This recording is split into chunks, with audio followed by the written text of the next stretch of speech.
பொண்ணுக்கும் சண்மதிக்கும் ஒரே வயசு தானடா இருக்கும். ஆமாடா, சண்மதியை விட 8 மாசம் சின்னவ. என்னாச்சுடா? ஒண்ணு இல்ல, மாப்பிள்ள பாக்குறதுக்கு கொஞ்சம் வயசானவரா தெரியறாரு. நீ நல்லா விசாரிச்சுதான் இந்த கல்யாண ஏற்பாடுலாம் பண்ணியா? டேய், என்னடா இப்படி அமைதியா இருக்க? இல்லடா, நான் நல்லா விசாரிச்சிட்டேன். என்னடா நீ விசாரிச்சிட்டேன்னு சொல்ற விதமே சரியில்லையே. என்கிட்ட ஏதாவது மறைக்கிறியான்னு? ஐயோ, அப்படிலாம் ஒண்ணும் இல்லடா. டேய், நான் உன் நண்பன்டா. நான் கேட்ட கேள்விக்கு நீ இந்த அளவுக்கு தயங்கி பதில் சொல்றன்னா அதுல ஏதோ ஒரு விஷயம் இருக்குன்னு நினைக்கிறேன். அது என்னன்னு சொல்றா. என்கிட்ட இருந்து என்ன மறைக்கிற? நீ நினைச்ச மாதிரி மாப்பிள்ளை கொஞ்சம் வயசு அதிகம் தான்டா. என் பொண்ணை விட 10 வயசு மூத்தவரு. 10 வயசு மூத்தவரா? 10 வயசுங்கிறது ஒரு பெரிய விஷயம் கிடையாது ஐயப்பா. எனக்கும் என் சம்சாரத்துக்குமே 11 வயசு வித்தியாசம். ஏய், இந்த காலத்து பசங்கள்ல எத்தனை பேர் கல்யாணத்துக்கு பொண்ணு கிடைக்காம இருக்காங்க தெரியுமா? அவ வயசுலயே ஒரு மாப்பிள்ளைய பாக்குறத விட்டுட்டு ஏன்டா இத்தனை வயசு வித்தியாசத்துல இந்த சம்மதத்தை முடிச்ச? டேய், உன்னை தாண்டா நான் கேக்குறேன், சொல்லு. அது ஒண்ணும் இல்லடா, மாப்பிள்ளைக்கு இது 2வது கல்யாணம். என்னது, இது 2வது கல்யாணமா? ஆமாண்டா, அவரோட முதல் சம்சாரம் 2 வருஷத்துக்கு முன்னாடி இறந்துட்டாங்க. இப்போ 2ஆம் தரமா தான் என் பொண்ணை கட்டிக்க போறாரு. டேய், இந்த விஷயம் உன் பொண்ணுக்கு தெரியுமா? தெரியும்டா. இல்ல இல்ல, எனக்கு உன் மேல நம்பிக்கை இல்ல. இரு, நான் அவகிட்டே போய் கேட்டுக்கிறேன். இரு, நான் சொல்றத கேளுடா. ஐயப்பா, சொன்னா கேளு. ஐயப்பா, இரு, நீ கொஞ்சம் அமைதியா இரு. கொஞ்சம் எந்திரிமா. ஆமா, உங்க அப்பா உனக்கு இவரை 2ஆம் தரமா கல்யாணம் பண்ணி கொடுக்கற விஷயம் உனக்கு தெரியுமா? தெரியும் அங்கிள். ஏமா, தெரிஞ்சே எப்படிமா இப்படி ஒரு கல்யாணத்துக்கு நீ சம்மதிச்ச? நீ நல்லா படிச்சிருக்க, நல்ல வேலையில இருக்க. அப்படி இருந்தோம் நீ ஏன் இவருக்கு போய் 2ஆம் தரமா வாக்கப்பட்டு போனோம்? ஹலோ, என்ன பத்தி எல்லாம் தெரிஞ்சுதானே இந்த பொண்ணு கல்யாணத்துக்கு சம்மதிச்சிருக்காங்க. தேவையில்லாம வந்து நின்னு கேள்வி கேட்டுட்டு இருக்கீங்க. முதல்ல யார் நீங்க? நான் ஒண்ணு உங்ககிட்ட பேசல, நான் இந்த பொண்ணு கிட்ட தான் பேசிக்கிட்டு இருக்கேன். இங்க பாருமா, உனக்கு ஒரு நல்ல வாழ்க்கையை அமைச்சு கொடுக்கணும்னு ஆசைப்படுறேன். நீ எதுக்குமா இப்படி 2ஆம் தரமா ஒருத்தருக்கு போய் வாக்குப்படணும்? படிச்ச பொண்ணு தானே, எப்படி இதுக்கு போய் சம்மதிச்ச? அப்பாக்கு இதுல விருப்பம் இருக்கும் போது நான் என்ன சொல்றது அங்கிள்?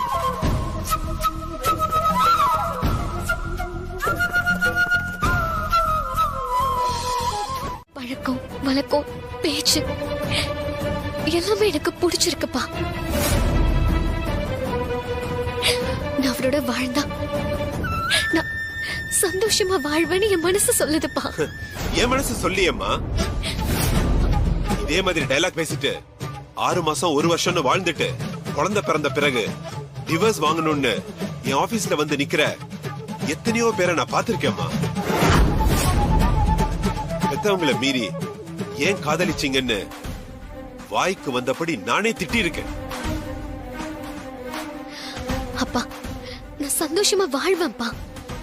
அவரை சந்தோஷமா வச்சு பாருப்பா. நாங்க சாதிப்போம்ப்பா. நீ நல்லா பேசுறம்மா, ரொம்ப நல்லாவே பேசுற. உனக்கு சுதந்திரம் கொடுத்து ஒரு நண்பை மாதிரி உன்கிட்ட பழகினது நீ இந்த மாதிரி பேசுறதுக்கு இல்ல சண்மதி. உன்னை படிக்க வச்சது இந்த மாதிரி எவனோ ஒரு டிரைவரை காதலிக்கிறேன்னு தைரியமா என்கிட்டயே வந்து ஆர்கியூ பண்றதுக்கு இல்ல.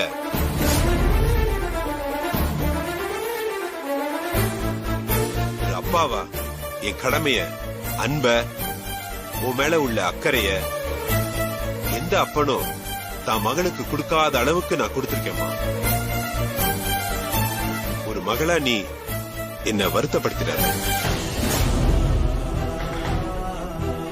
என் கௌரவத்தை, என் தொழில் திறமையால என் மேல மத்தவங்க வச்சிருக்கிற மரியாதைய நீ கெடுத்துறாத.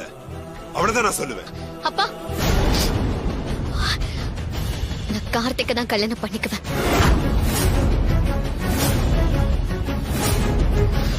அதுவும் உங்க விருப்பத்தோட தான் கல்யாணம் பண்ணிப்பேன். நீங்க சம்மதிக்க எவ்வளவு நாள் ஆனாலும் சரி, காத்திருந்து நான் கல்யாணம் பண்ணிப்பேன். இங்க பார், எத்தனை நாள் எத்தனை மாசம் எத்தனை வருஷம் ஆனாலும் சரி நான் இதுக்கு சம்மதிக்கவே மாட்டேன். நானும் அது வரைக்கும் கல்யாணம் பண்ணிக்க மாட்டேன். உங்க சம்மதத்துக்காக உங்க மகளா இந்த வீட்லயே காத்துக்கிட்டு இருப்பேன்.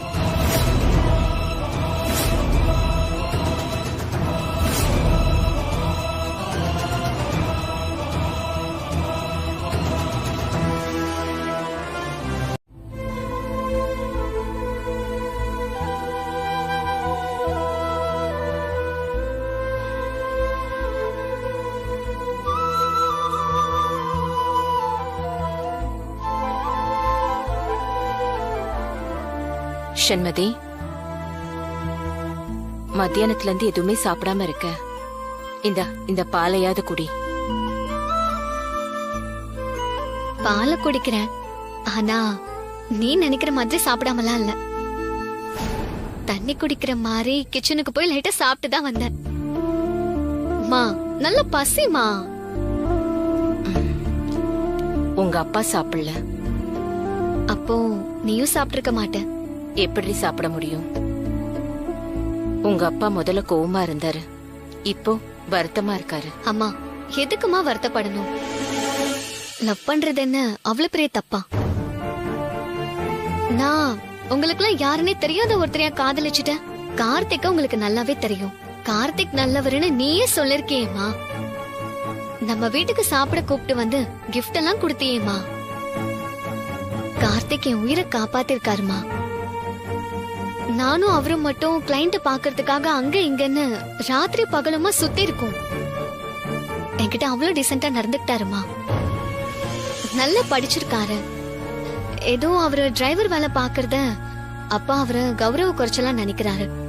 ஆனா நல்லா படிச்சிருந்தாலும் கார்த்திக் டிரைவர் வேலைய கௌரவமா நினைக்கிறாரு. இந்த 2 பேர்ல யாருமா கரெக்டா இருக்காங்க? நீ பேசுற விஷயம்ல உங்க அப்பாக்கு புரியாதா என்ன? அப்புறம் ஏமா அப்பாக்கு இந்த பிடிவாதம்? பொண்ணோட வாழ்க்கைய பத்தி பெத்தவங்க கவலைப்பட மாட்டாங்களா ஷண்மதி?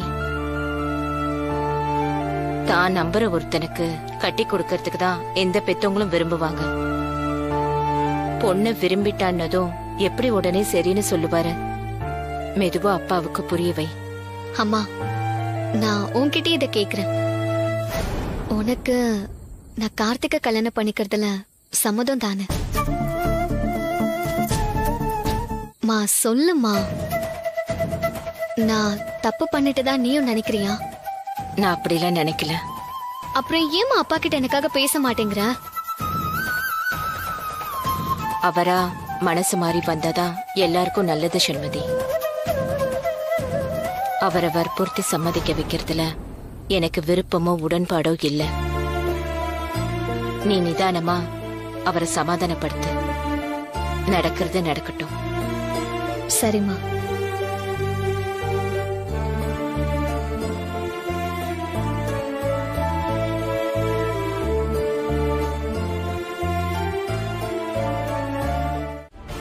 இல்ல ஒருவேளை நீங்க சம்மதிக்கலன்னா நான் கல்யாணம் பண்ணிக்காம அப்படியே இருந்துடுறேன்ப்பா.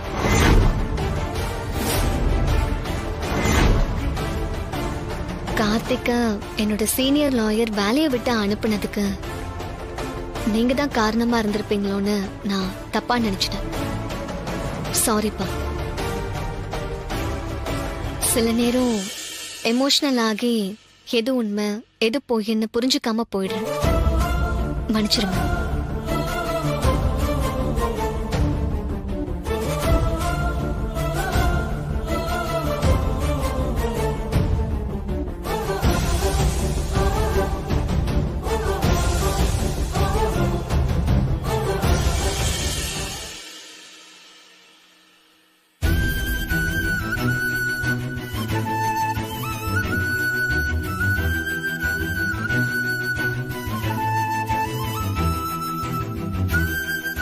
எவ்வளவு நேரம் தான் இப்படி நடந்துட்டே இருப்பீங்க?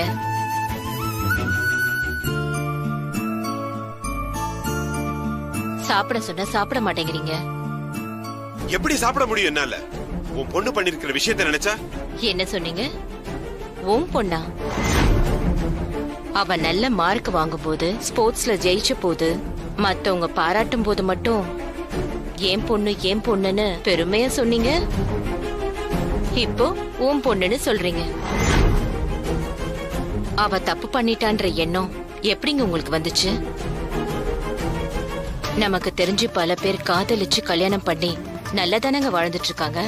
என்னமாங்க உனக்கு புத்தி கித்தி கெட்டு போச்சா? திடீர்னு பொண்ணுக்கு சப்போர்ட் பண்ற மாதிரி பேசுற? அவ பண்ணது தப்பு இல்லைன்னு சொல்றியா? தப்பான பையனை அவ விரும்பி இருந்தா தானங்க தப்பு. சண்மதி தப்பான முடிவெடுப்பான்னு நீங்க நினைக்கிறீங்களா? ஒரு டிரைவரை லாயருக்கு படிச்ச பொண்ணு காதலிக்கிறான்னு சொல்றது எந்த விதத்துல நியாயமாங்க? வெளியில சொல்ல முடியுமா? அசிங்கமா நினைக்க மாட்டாங்க? பொண்ண சரியா வளர்க்கலன்னு என்ன பத்தி கேவலமா பேச மாட்டாங்க? பேசிட்டோங்க. அத பத்தி நம்ம ஏன் கவலைப்படணும்? நமக்கு நம்ம பொண்ணோட சந்தோஷம் தாங்க முக்கியம். யாரு என்ன சொன்னாலும் சொல்லட்டுமே. மத்தவங்களுக்கு பயந்தெல்லாம் வாழ முடியாதுங்க. நான் தப்பு எதுவும் பண்ணலன்னு அவ சொல்றா.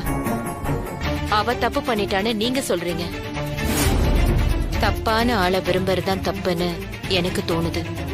கார்த்திக் மேல நமக்கு நல்ல அபிப்பிராயம் இருக்கு. நான் உங்களை எதுக்கும் வற்புறுத்தல. நீங்க சண்மதி மேல கோவமா இருக்கிறது எனக்கு நல்லதா படலைங்க.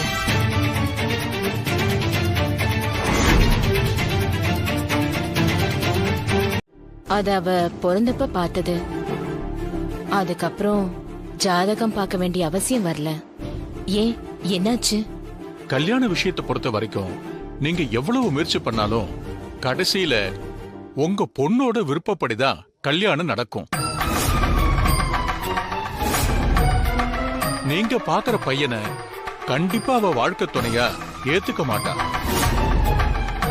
இன்னும் சரியா சொல்லணும்னா அவளுக்கான துணை யாருங்கிறத இந்நேரம் அவளே முடிவு பண்ணிருப்பா.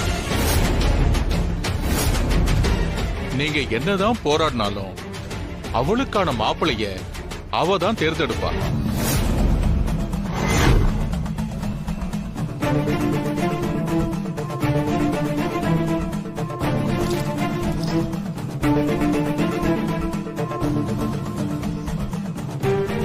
பொதுவான ஜாதக பலன்னு பார்த்தா உங்க பொண்ணு ருதுவான நேரம் சரியில்லாம இருக்கு.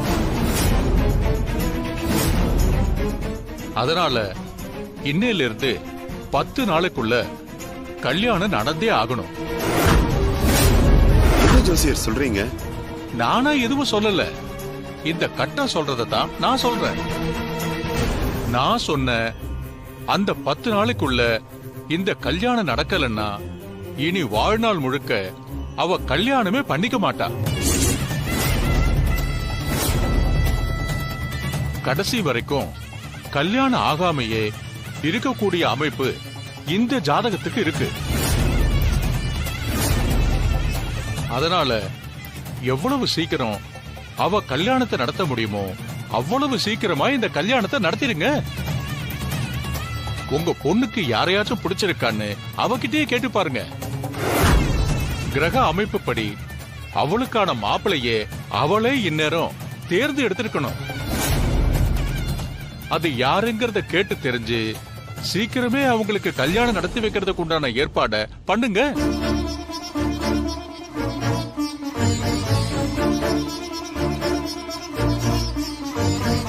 இந்தாங்க. சரிங்க. என்னங்க ஜோசியரே? நல்லது. அப்ப நாங்க வரோம் ஜோசியரே. வரோம். போயிட்டு வா.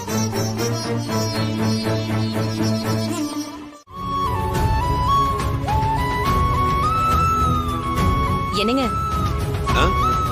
சண்மதி வந்துட்டா.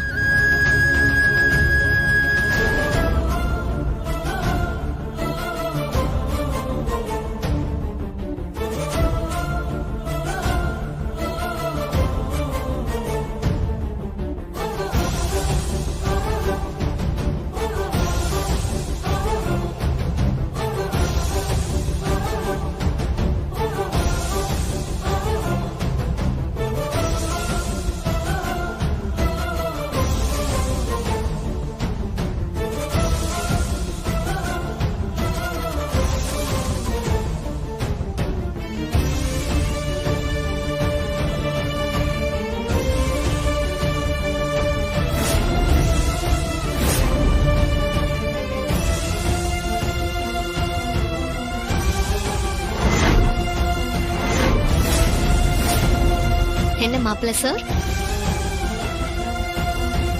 அப்பா எல்லா விஷயத்தையும் சொல்லிருப்பாருன்னு நினைக்கிறேன். உங்களுக்கு என்ன கல்யாணம் பண்ணிக்க சம்மதம் தானே?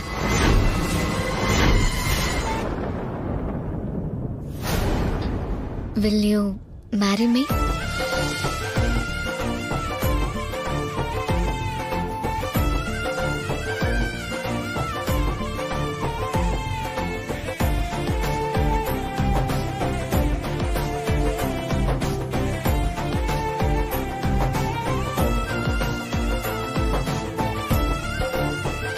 என்ன கல்யாணம் பண்ணிக்க சம்மதம் தானே?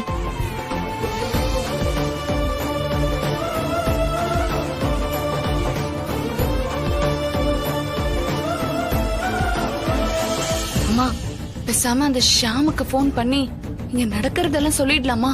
அவன் உடனே வந்துருவான். அவனை வச்சே எப்படியாவது இந்த விஷயத்தை கெடுத்து விட்டுறலாம்.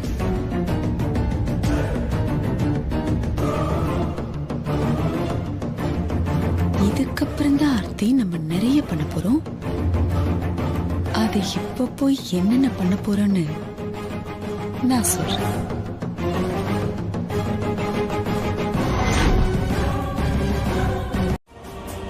மா, அன்னைக்கு அந்த பொண்ணு கார்த்திகா யாரும் இல்லாதவன்னு சொல்லுச்சு. இன்னைக்கு அத்தைய போய் சமையல்காரிங்கிறாங்க. இன்னும் நமக்கு என்னென்ன அதிர்ச்சியை கொடுக்க போறாங்கன்னு தெரியலையேம்மா.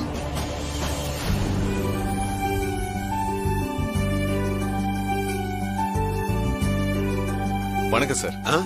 வாங்க வாங்க வாங்க. வணக்கம்மா.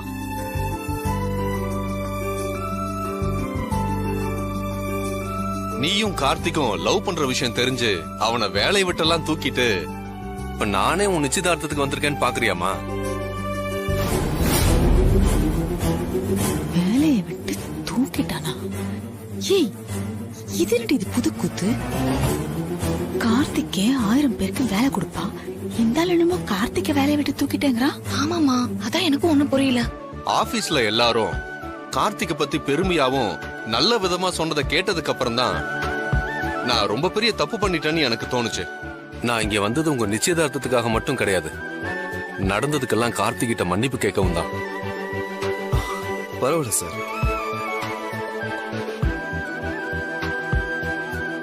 நீங்க வந்ததே ரொம்ப சந்தோஷம் சார். எனக்கும் சந்தோஷம் தான் கார்த்திக். கார்த்திகை நான் கூட ஆரம்பத்துல தப்பா புரிஞ்சுக்கிட்டு உங்ககிட்ட என்னென்னமோ சொல்லிட்டேன். ஆனா இப்ப சொல்ற, he is a gem of a person.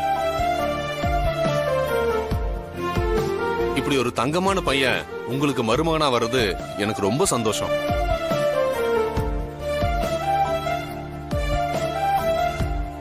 My best wishes to you, Karthik. நல்ல நேரம் முடியறதுக்குள்ள தட்டை மாத்திடலாம். பொண்ணு மாப்பிள்ளை இப்படி வந்து உட்காருங்க. போய் உட்காருங்க மாப்பிள்ள. சரிப்பா.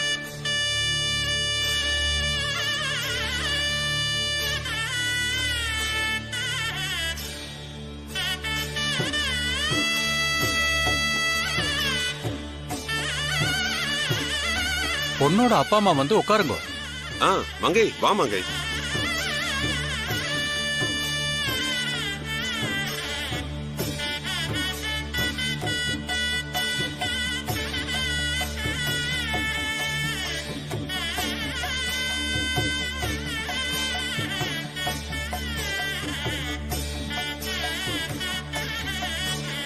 மாப்பிள்ளையோட அப்பா அம்மா வந்து உட்காருங்க.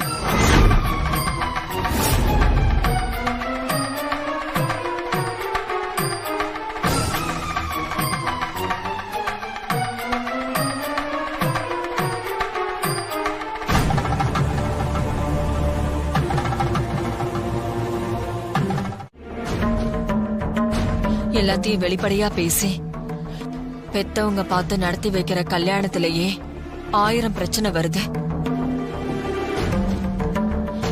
இதுல நம்மள பத்தின எந்த உண்மையும் சொல்லாம இந்த கல்யாணத்தை பண்றது ரொம்ப தப்பு. என்ன ஆனாலும் சரி, நம்ம யாரு என்னங்கறதையெல்லாம் நாளைக்கு நான் அவங்க கிட்ட சொல்லதான் போறேன்.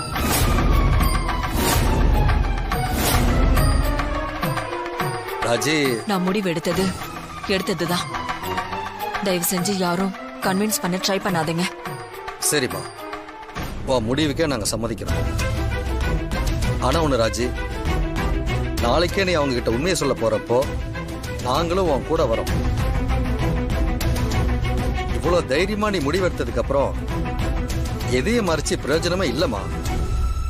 என்னைக்கும் ஒரு நாள் அவங்களுக்கு தெரிய வேண்டியதெல்லாம் உடனே தெரியணும்னு நீ நினைக்கிற.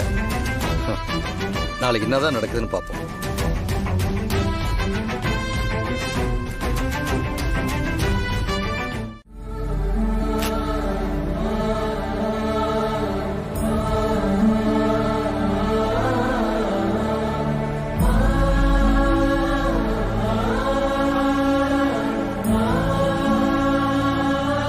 என்னை பத்தி உனக்கு தெரியும் வானதி. உன்ன மாதிரியே இருக்கிற சண்மதி இந்த வீட்டுக்கு வரணும். நீ இல்லாத இந்த வீட்ல இருக்கிற கவலை துக்கம் எல்லாம் போகணும்னு தான் நான் சமையல்காரியாவும் கார்த்திக் டிரைவராவும் நடிச்சோம். நாங்க நினைச்சபடியே சண்மதிக்கு எங்களை பிடிச்சு போய் கல்யாணம் வரைக்கும் வந்துட்டோம். ஆனா இதுக்கு மேலையும் அவங்க கிட்ட நாங்க யாருங்கிற உண்மையை சொல்லாம இருக்கிறது முறை இல்ல. அந்த குற்ற உணர்ச்சி என்னை ரொம்ப வருத்தப்படுத்துறதுனால உண்மையை அவங்க கிட்ட சொல்லிடலான்னு முடிவு பண்ணிருக்கேன்.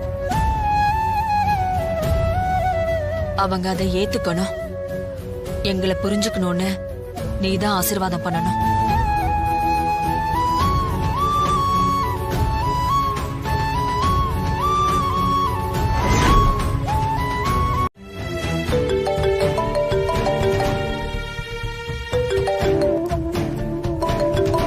சண்முதி கூப்பிடுறாமா? ஹலோ, குட் மார்னிங் மாப்ள சார். Very good morning. எங்க இருக்க? நான் வீட்டில் தான் இருக்கேன். சரி, நீ உடனே கிளம்பி தர்மராஜா கோயிலுக்கு வா. ஏன், ஏதாவது விசேஷமா? ஆமா, சீக்கிரம் வா, நான் உனக்காக வெயிட் பண்ணிட்டு இருக்கேன். சரி. மா, சண்மதி என்னையும் தர்மராஜா கோயிலுக்கு கூப்பிடுறா. அம்மாவும் பொண்ணும் அங்கதான் இருக்காங்க போல இருக்கு. ரொம்ப நல்லதா போச்சு. நாம 2 பேரும் சேர்ந்து உண்மையை சொல்லிடுறதா நல்லது. அம்மா, நாங்களும் வரோம்மா.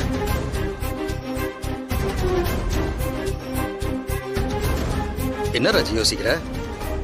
நாங்களும் இருந்தா நல்லது தானே. ஒரே நேரத்துல நம்ம எல்லாரும் பத்தி உண்மையும் அவங்களுக்கு தெரிஞ்சிட்டா பிரச்சனை தீர்ந்துறல. அது இல்லாம நீங்க மட்டும் பேசுறது உங்களுக்கு சங்கடமா இருக்கும். சரி, அப்படியே பண்ணிடலாம்.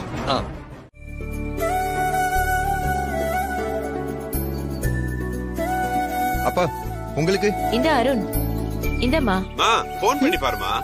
இன்னும் மாப்பிளைய காணோம். எவ்வளவு நேரம் ஆகுது? அப்பா, நான் 2 தடவை போன் பண்ணிட்டேன். வந்துட்டு இருக்கேன் தான் சொல்றாரு. எங்க இருக்காரோ? எங்க இருக்காரு, எவ்வளவு நேரம் ஆகும்னு கேளு. நேரம் ஆயிட்டு இருக்குல்ல. ராஜி அம்மா வேற காணோம். ஆமா, அந்த அம்மா பெரிய விஐபி. அவங்க வந்துதான் எல்லாம் நடக்க போகுது.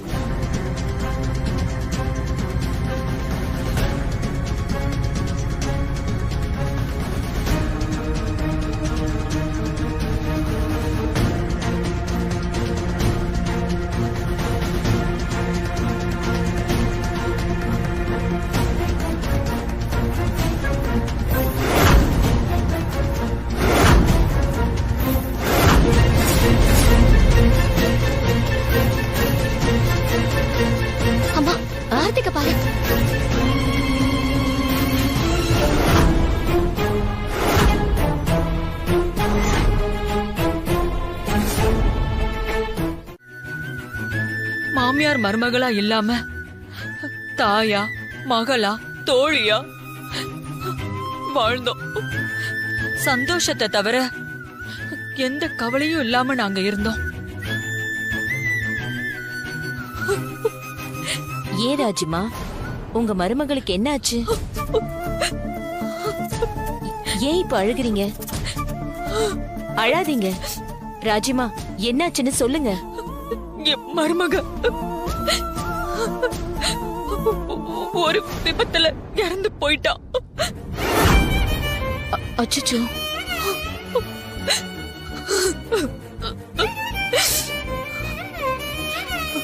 என் வாழ்க்கையும் என் மக வாழ்க்கையும் சூனியமாயிடுச்சு. 2 வருஷமா நாங்க யாரு கூடயும் பேசல, பழகல, வீட்டை விட்டு வெளியே வரல, கோயிலுக்கு போல, சிரிக்கல, ஒழுங்கா சாப்பிடல, தூங்கல. அவளை பத்தியே நினைச்சுக்கிட்டு கடந்த கால நினைவுகள்ல இருந்தோம். அப்படியே மீதி நாட்களை கடத்திடலான்னு இருந்தோம். ஆனா எங்க குருஜி என் மக வாழ்க்கைய பத்தி யோசிச்சு அவன் இப்படியே இருக்கிறதுக்கு ஒரு அம்மாவா நீ அனுமதிக்க கூடாதுன்னு சொன்னாரு. நானும் யோசிச்சேன், எனக்கு ஏதாவது ஆயிட்டா என் மகனுக்கு யாரு இருக்கான்னு யோசிச்சேன். அதனால பொண்ணு பார்க்க ஆரம்பிச்சேன். அப்போ ஒரு பொண்ணு பார்க்க போன என் கணவர் என் மருமக வானதி மாதிரி இருக்கிற ஒரு பொண்ணை பார்த்தேன்னு என்கிட்ட வந்து சொன்னாரு. அப்படியே அச்ச அசலா வானதி மாதிரியே இருக்கான்னு சொன்னாரு. நான் நம்பிக்கை இல்லாம போய் அவளை பார்த்தேன். வானதியே மறுபடியும் பிறந்து வளர்ந்து வந்த மாதிரி அவ இருக்கா. அவ பேச்சு, சிரிப்பு எல்லாமே என் வருத்தத்தை, துக்கத்தை போக்கிடுச்சு. அவ என் வீட்டுக்கு மருமகளா வந்தா இழந்த சந்தோஷம் எல்லாம் திரும்ப கிடைக்கும்னு நாங்க நம்பணும். நியாயம் தானே? நியாயம் தானா? ஆமா. சத்தியமா? நாங்க எதுவும் தப்பு பண்ணலையே. நீங்க என்ன தப்பு பண்ணீங்க? அந்த பொண்ணோட அப்பா கிட்ட அவளை பொண்ணு கேட்டோம். அவரு 2ஆம் தரமா தரமாட்டேன்னு சொல்லிட்டாரு. அந்த பொண்ணு கிட்டையும் என் கணவர் பேசி பார்த்தாரு. அவளும் சம்மதிக்கல. எப்படியாவது அந்த பொண்ணுக்கு சண்மதி மாதிரியே இருக்காளே. இது சண்மதி இல்ல, சண்மதி மாதிரி இருக்கிற வானதி. என்ன பொறுத்த வரைக்கும் 2 பேருமே ஒண்ணுதான். நானும் என் பையனும் ஏமாத்திட்டோம், பொய் சொல்லிட்டோம். எங்களை மன்னிச்சிருங்க. என்ன பண்றீங்க? என்ன பண்றீங்க நீங்க? அதெல்லாம் வேண்டாம்.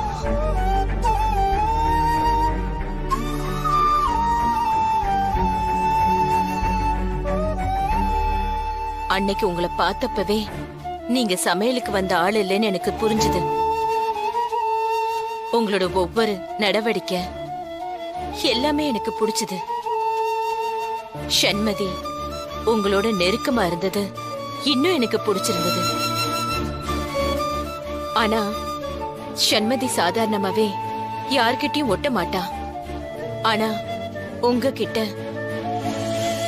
பட்டுன்னு ஒட்டிக்கிட்டா. உங்க மருமகளை நீங்க எப்படி எல்லாம் பாத்துக்கிட்டீங்க?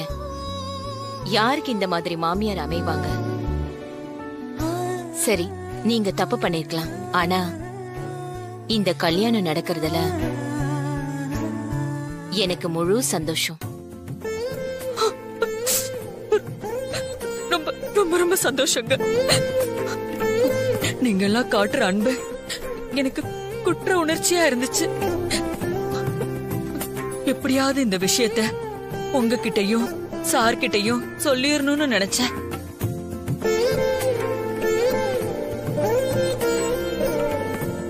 வீட்டுக்கு வரலான்னு இருக்கும்போது நீங்க கோயிலுக்கு வர சொன்னீங்க. சார்கிட்டயும் சண்மதி கிட்டயும் சொல்ல வேண்டாங்க. எல்லாம் நல்லபடியா போயிட்டு இருக்கு. நான் பழகின அளவுக்கு அவரு உங்ககிட்ட பழகினது இல்ல. அவரு லாயர், நிறைய யோசிப்பாரு. ஆரம்பத்திலேயே கார்த்திக் வேண்டான்னு சொன்னவரு. இது அவருக்கு தெரிஞ்சா பெரிய பிரச்சனை வரும். அதனால இத நான் பாத்துக்கிறேன். இந்த கல்யாணம் நல்லபடியா முடியட்டும். நான் அவர்கிட்டயும் சண்மதி கிட்டயும் பொறுமையா சொல்லிக்கிறேன். இல்ல அது தப்பு இல்லையா? சண்மதி என் மக. அவ வாழ்க்கை நல்லா இருக்கணும். அவளுக்கு நல்ல மாமியார், நல்ல கணவர் அமையணுங்கிறது என்னோட பிரார்த்தனை. கடவுள் அதுக்கு செவி சாச்சிருக்காரு. நாம அவசரப்பட்டு அதை கெடுத்துட வேண்டாம்.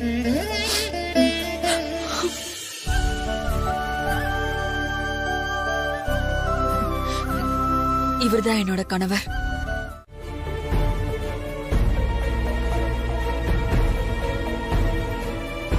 சண்மதிய பார்க்கணும், அவ பக்கத்திலே இருக்கணும்னு வந்தேன்.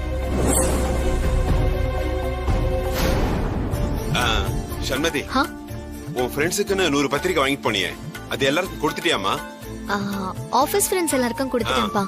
இனி ஸ்கூல் மேட்ஸ் அப்புறம் காலேஜ் மேட்ஸ்க்கு மட்டும் கொடுக்கணும். நாளைக்குள்ள எல்லாருக்கும் கொடுத்து முடிச்சிடு. கல்யாணத்துக்கு வேற இன்னும் 2-3 நாள் தான் இருக்கு.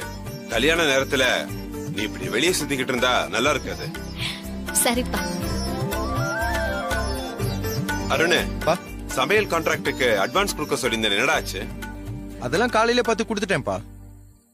அதாவது கல்யாணத்துக்கு முந்தின நாள் நைட்டு சாப்பாட்டுல இருந்து அடுத்த நாள் நைட்டு ரிசப்ஷன் சாப்பாடு வரைக்கும் என்னென்ன வேணுங்கிறதெல்லாம் ஒரு மெனு ரெடி பண்ணி கொடுக்க சொல்லியிருக்காங்க. அத கூட நானும் பவானியும் நைட்டு ரெடி பண்ணி அனுப்பிடுறோம்ப்பா. ஓ, நல்லதுமா. அப்புறம் அங்க நாளைக்கு நாள் நல்லா இருக்கிறதுனால நாம போய் முகூர்த்த புடவை நகைலாம் எடுத்து வந்துடலாமா? சரிங்க. சண்மதி, நாளைக்கு கார்த்திக் தம்பிக்கு போன் பண்ணி அங்க வர சொல்லு. சொல்லிடுறேன். ஏங்க, நாளைக்கு புடவை எடுக்க போகும்போது நம்ம ராஜிமாவையும் கூட்டிட்டு போலாமா? அத்தை, நாம நம்ம வீட்டு விஷயத்துக்காக புடவை எடுக்க போறோம். அங்க எதுக்கு சமையல்காரமெல்லாம் வர சொல்லிக்கிட்டு? அது இல்ல பவானி, நாம எல்லாரும் குடும்பமா போகும்போது மாப்பிள்ள மட்டும் தனியா அங்க வந்து நின்னா அது ஒரு மாதிரி கஷ்டமா இருக்கும்ல. ஏற்கனவே அவர் சார்பா ராஜிமா தான் சபையில உட்கார்ந்து நிச்சயதாம்பலம் மாத்திருக்காங்க. அவங்களே நாளைக்கு அங்க வர சொன்னா மாப்பிள்ளைக்கு ஒரு சின்ன ஆறுதலா இருக்குமேன்னு தோணுச்சு. நீ சொல்றது சரிதாமாங்க. நீ சொன்ன மாதிரியே அவங்களே நாளைக்கு அங்க வர சொல்லிடலாம். நீ நைட்டே அவங்களுக்கு ஒரு போன் பண்ணி சொல்லிடு.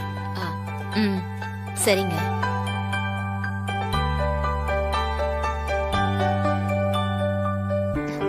அம்மா, ராஜிமா கார்த்திக் வீட்டு சார்பா அவங்க சபையில நின்னு நிச்சயத்தட்டை மாத்தினாங்கன்றத தாண்டி அவங்க ரொம்ப கைராசியானவங்கம்மா. என் கல்யாணத்துக்காக முகூர்த்த புடவை எடுக்கிறப்போ ராஜிமா என் கூட இருக்கிறது எனக்கும் சந்தோஷம் தான். நீ மறக்காம ராஜிமா கால் பண்ணி சொல்லிடு, சரியா?